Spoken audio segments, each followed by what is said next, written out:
These are complex negotiations. They are with our social partners, but as well with the governments, as we try to make use of all the systems invented or put in place by governments to try to alleviate the situation.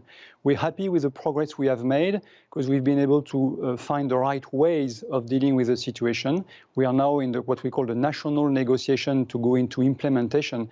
And based on what we see today, we think we have good reasons to believe this will be managed moving forward. But it's a very difficult situation. 15,000 jobs position for a company like Airbus is tremendous, and that just reflects the gravity of the crisis we're in when it comes to the aviation sector. Now we are navigating that situation. Guillaume, it has been an incredible year, hasn't it, with the pandemic, and there's lots more talk now about vaccines, and that's always been one of the big hopes that there could be some development that gets us back to where we were. That said, businesses have completely reformed the way they do business now, and travel off the agenda, many saving an enormous amount of costs with virtual calls at this point. What do you think happens if we do manage to get out of this pandemic, or if there's a vaccine or some change in the narrative? Do you think we've seen a fundamental shift in the travel industry in terms of demand?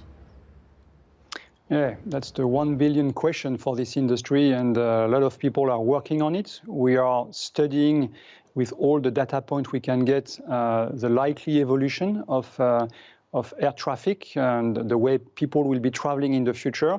We think we'll be back to normal, but as I said earlier, this year it's going to be a new normal, and there will be probably some long-term shifts or changes. But we think fundamentally people will continue to be willing to travel. The appetite to discover the world, to see different cultures, to meet with family, friends, or to do business will remain.